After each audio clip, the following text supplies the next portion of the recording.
हमने प्रहलाद भगत की कथा सुनी। प्रहलाद भगत को क्या वरदान दे के गए भगवान?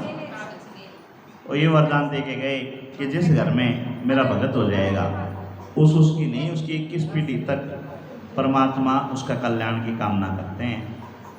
उसके घर में किसी प्रकार का कोई विघ्न नहीं डालने देते। ये अपने भक्तों के प्रति संरक्षण। ऐसी एक कथा भक्त ध्रुव की है। किस किसने सुनी है ध्रुव की? कल हमने आपको कथा सुनाई थी उसकी, राजा मनु की, कि जब प्रलय हुई तो राजा मनु जो हैं इस सृष्टि के पहले पुरुष हुए। उनकी पत्नी शत्रुपा इस सृष्टि की पहली महिला हुई। राजा मनु के पुत्र हुए उत्तानपाद। उत्तानपाद के 2 पत्नियां थीं।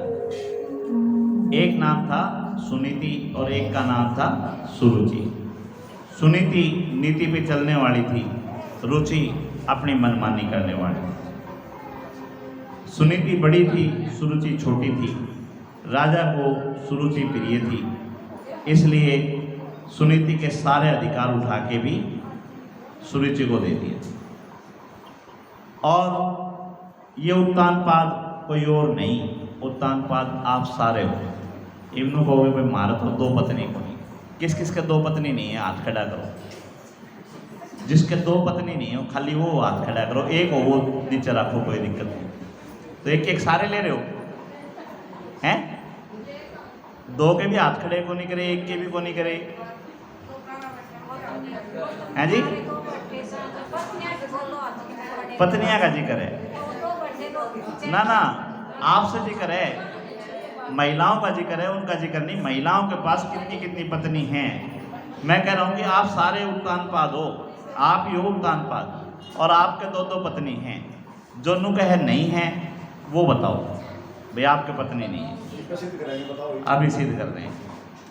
नाम क्या बताए उत्तानपाद की पत्नियों के? सुनीति और सुरुचि। तो आपके पास भी मन 2 हैं। एक मन आपको कहता है नीति पे चलो, और एक मन कहता है मनमानी करो।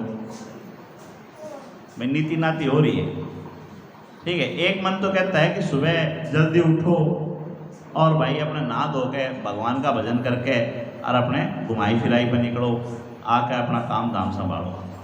और एक मन कह रहा है दिमाग खराब हो रहा है, क्यों सुती जगह और रात में 12 बजे दी तो मोबाइल देखो थी, 4 बजे उठ गई। तो मतलब हुआ है जी भाई 2 मन हो गए ना। एक मन तो कह रहा है कि सवेरे उठ के घूमना शुरू कर दे, बीपी कम हो जाएगा, वजन कम हो जाएगा, बीमारी कट जाएंगी, तेरा सिरों के दर्द खत्म हो जाएंगे, खड़ी हो ले खड़ी हो ले खड़ी हो ले हैं। एक मन कह रहा है कि 8 बज गए 9 बज गए रोटी पानी खा के सो जा। और दूसरा मन कह रहा है फुर्सत ही लगी है तो थोड़ी देर 2 घंटे देख लो टीवी, अब मोबाइल देख लो। सारा दिन तो हूँ कहाँ हो रही थी, सारा दिन तो हूँ फुर्सत को नहीं लगी, 2 घंटे मोबाइल देखना टाइम आया, उस टाइम पहले सो जा।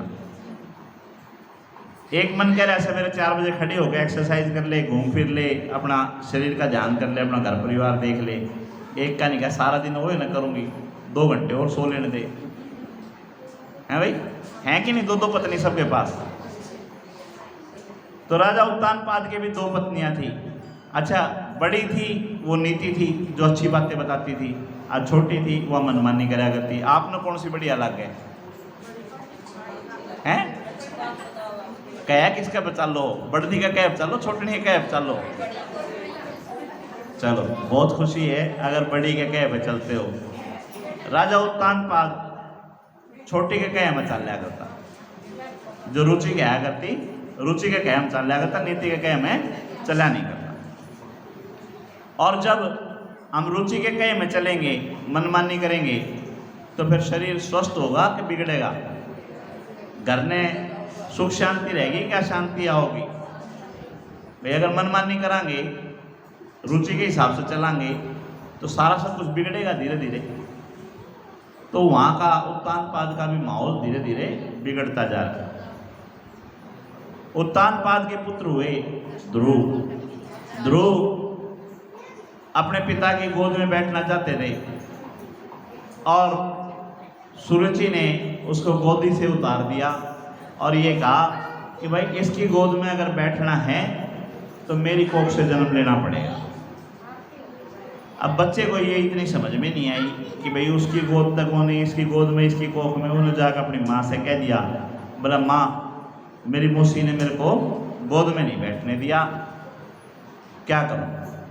उसकी माँ ने अब बच्चे को समझाना चाहे तो क्या समझाए, बताओ क्या नीति और क्या रुचि समझाओ। कोई बालक समझदार हो रहा हो, उसके तो नीति सूची समझ में आ जा, उसके तो कोख वगैरह समझ में आ जा।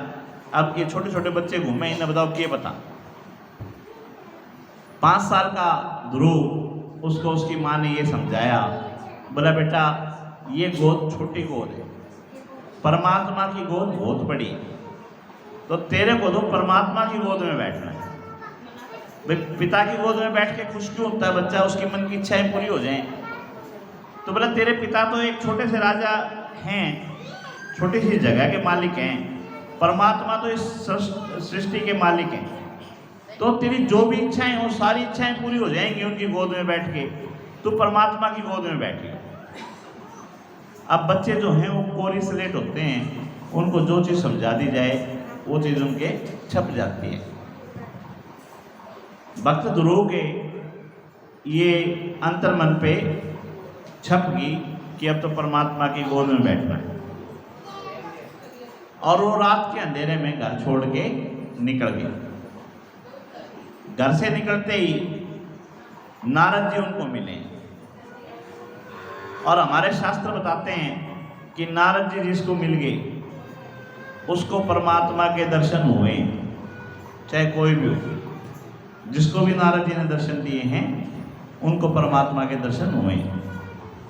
ध्रुव को नारद जी मिले, नारद जी ने पूछा कि बेटा इतनी रात को घर से बाहर क्या कर रहा है, कहाँ जा रहा है। बच्चे ने बता दिया कि ऐसे ऐसे मेरी मौसी ने मेरे पिता की गोद में नहीं बैठने दिया, और मेरी माँ ने कहा है कि परमात्मा की गोद में बैठना है, वहाँ तेरी सारी इच्छाएं पूरी हो जाएंगी, तेरी कोई इच्छा रहेगी ही नहीं, भाई सारी इच्छाएं तेरी पूर्ण होंगी। तो मेरे को परमात्मा की गोद में बैठना है, मैं परमात्मा को खोजने के लिए निकला हूँ। अब नारद जी ने देखा बच्चा है और घर छोड़ के निकल आया। ये भी बताओ कोई बालक घर छोड़ के निकल रहा हो और थम रास्ता में मिल जाओ, थारा का ये बात कहे, थम क्या करोगे, हैं जी, समझा के उसके घर पे छोड़ोगे। तो नारद जी ने भी वही कोशिश की। नारद जी बोले तेरे पिता को मैं खूब अच्छे से जानता हूँ, तेरे पिता की मेरी अच्छी दोस्ती है, और मैं जाके तेरे पिता को कहूँगा तो वो तेरे को गोद में बिठा लेगा, तू मेरे साथ जा, मैं तेरे को तेरे पिता की गोद में बिठाऊंगा। अब बच्चे ने दिमाग लगाया कि तेरी एक इच्छा पिता के गोद में बैठने की भी थी, और तू परमात्मा की गोद प्राप्त करने के लिए निकला, तो घर से बाहर निकलते तेरी इच्छा पूरी होगी। अगर परमात्मा की गोद में बैठ जाएगा फिर तो वाकई तेरी सारी इच्छाएं पूरी होंगी।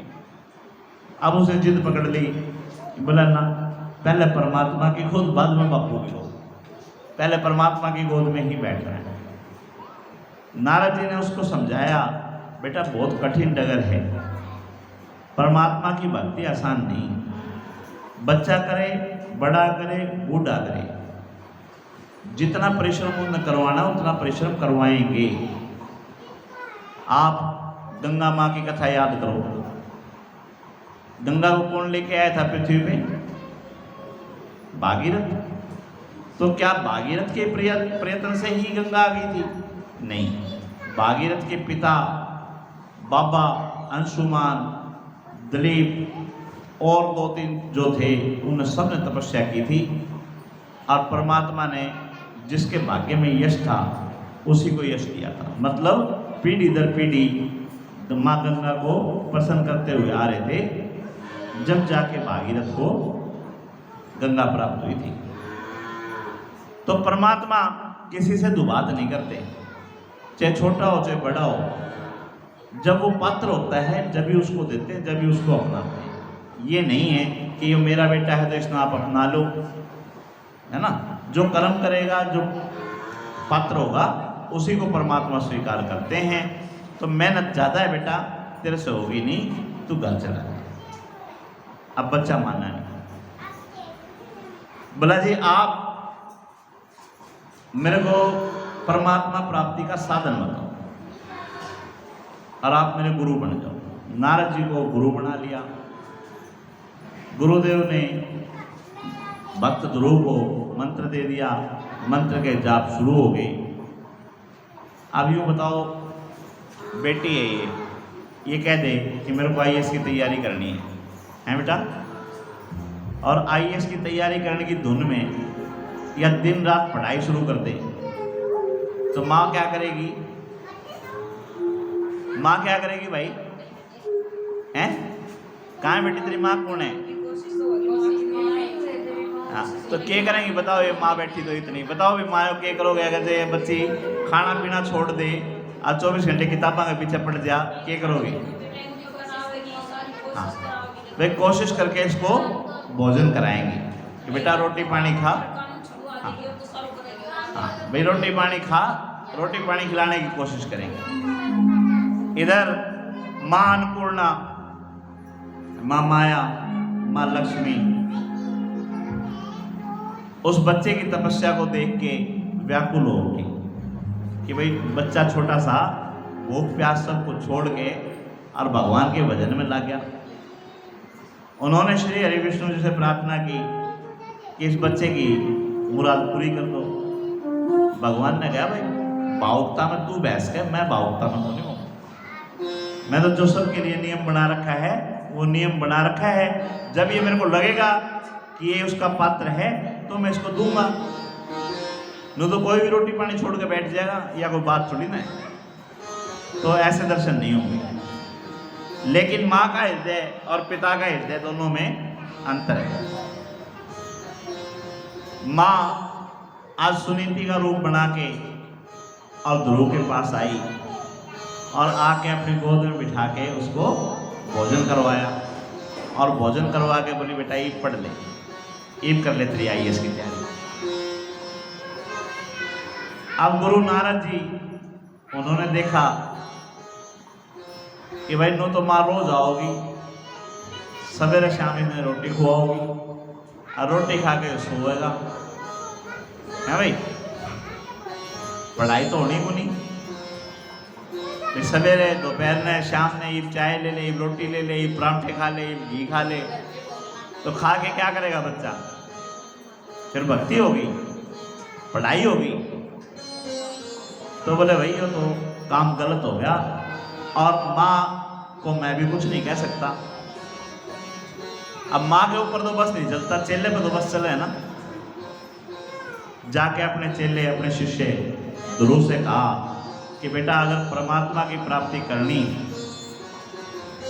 तो अब चाहे माँ हो चाहे बापू आओ,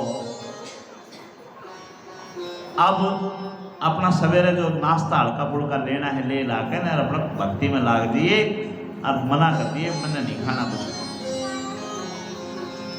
अब वही बना जैसे भूख का समय हुआ, माँ अन्नपूर्णा सुनीति का रूप बना के उसको भोजन कराने के लिए आई और बच्चे ने मना कर दिया, बोला माँ ना, अब तो टारगेट पूरा होगा जब ही सोचांगे। भाई कहने का मतलब IAS का टारगेट लिया, नीट का टारगेट लिया, CGL का लिया, कोई भी टारगेट है, जब तक वो टारगेट पूरा नहीं होगा, जब तक भजन भोजन शयन कुछ भी नहीं। जैसे हनुमान जी सीता माता को खोजने के लिए गए थे तो रास्ते में मंदराचल पर्वत भी मिला और भी मिले, सब ने प्रार्थना भी करी कि महाराज 2 मिनट तो आराम कर लो। तो हनुमान जी ने सबको मना कर दिया कि भाई राम के काम के बीच में आराम नहीं, यानी पहले जो टारगेट है वो टारगेट पूरा करना है, उसके बाद में फिर कि में करांगे। और टारगेट क्या था? परमात्मा प्राप्ति का साधन। तो परमात्मा प्राप्ति के लिए ध्रुव ने कठिन तपस्या शुरू कर दी। और तपस्या में क्या होता है, ये पेट जो है ना, इसको जितना खिलाओगे उतनी ज़्यादा भूख लगेगी, जितना सुलाओगे उतना ज़्यादा सोएगा, जितनी इसकी सेवा करोगे उतनी ही सेवा मांगेगा। और योगियों को आप देखो, वो अल्प आहार पे भी जीवित रहते हैं, थोड़ा खा के भी खुश रहते हैं, और हम सारा दिन खा के भी हमारी भूख शांत नहीं होती। तो अब भक्त ध्रुव योगी बन चुके थे, अल्प आहार पे आ गए, और धीरे धीरे उन्होंने आहार भी छोड़ दिया, और हवा पानी के ऊपर ही वो अपना तप करते चले गए। और जब उनका तप बढ़ा तो मेरे श्री हरि विष्णु जी माँ लक्ष्मी के साथ वहाँ प्रकट हुए और बच्चे को अपनी गोद में लिया। अब जब परमात्मा की प्राप्ति हो जाती है तो सारी इच्छाएं समाप्त हो जाती है, सारा ज्ञान उनको सर्वत्र हो जाता है।